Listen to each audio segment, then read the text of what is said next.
Hey everyone, welcome to another edition of Cranky Gun Reviews.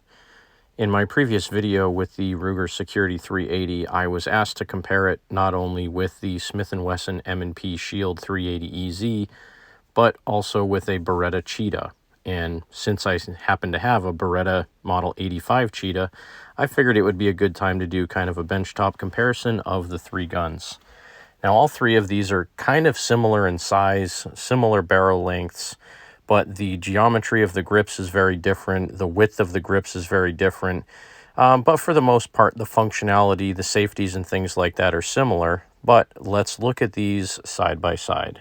The safeties are all kind of in a similar location on the left-hand side of the frame, but the difference between the Security 380, the Beretta 85, and the Smith & Wesson Shield EZ is that the Ruger only has the safety on the left side of the gun, so it's really a right-handed option. The Beretta Model 85 and the Smith & Wesson Shield EZ both have ambidextrous safeties. Now, as far as magazine capacity goes, you can get the Ruger Security 380 with a 10 or 12 round magazine. The one I have happens to have 10 round magazines because that's what's allowed in my state, and I feel like that's a pretty good capacity for a carry gun of this size. The Shield EZ only comes with 8 round magazines. They're relatively inexpensive, around $30 a piece, so you can load up on a whole bunch of those. And the Beretta Model 85 Cheetah only has an 8 round magazine as well. However, you can get the Model 84 Cheetah and some other versions that had 13 round magazines. Now, the Ruger Security 380 safety is different than the other two.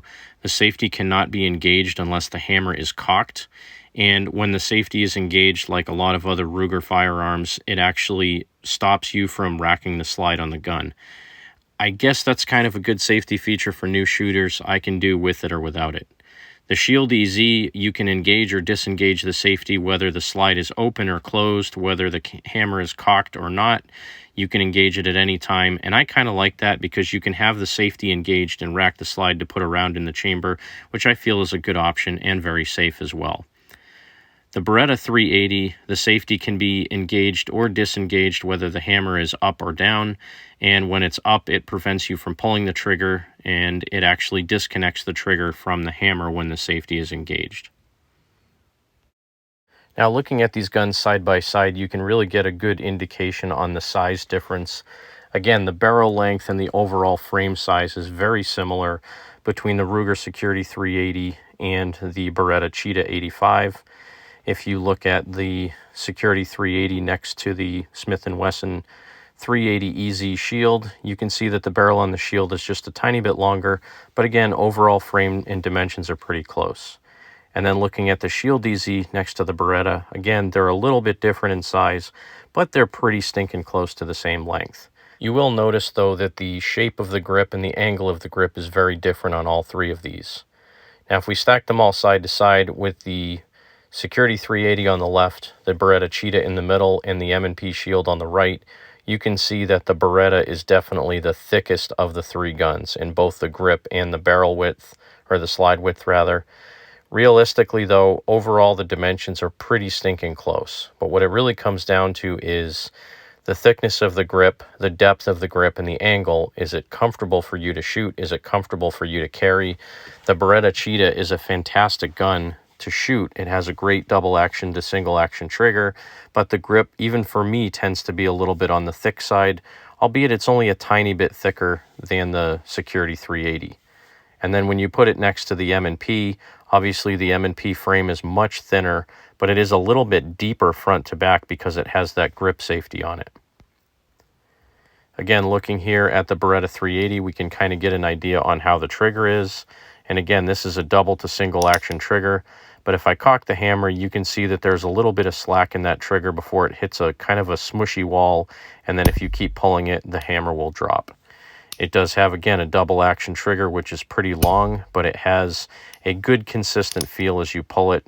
The reset on this is fairly short, but again, the trigger is a little bit of take up when you're shooting it in single action, and then it does have a little squishiness right at the end before it breaks and drops the hammer. Looking next at the trigger on the Security 380, out of these three, I honestly think this is my favorite trigger. It has a nice wall that it hits when you pull it back. The reset is short and crisp, and then again, pulling it rearward, it has a nice short break, and it's very crisp. Looking at the Shield EZ 380, this also has a fairly nice trigger break.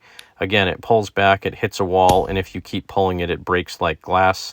It feels a little bit heavier than the Ruger, and that flat face trigger doesn't quite feel as good to my finger, but it does have a nice soft trigger, and it breaks very well. So saying which one of these guns is better than the other is kind of subjective. I like the capacity of the Ruger, I like the price of the Ruger, the sights on the Ruger, I like the trigger on the Ruger. The Shield has great sights, it has an easy rack slide as well. The grip safety I could do with or without. And the Beretta just has the style factor going on because it's a classic 1980s gun. I will say racking the slide on the Beretta is very difficult compared to the other two because it is a straight blowback action. It has very stiff springs in it. I know a lot of people complain about that.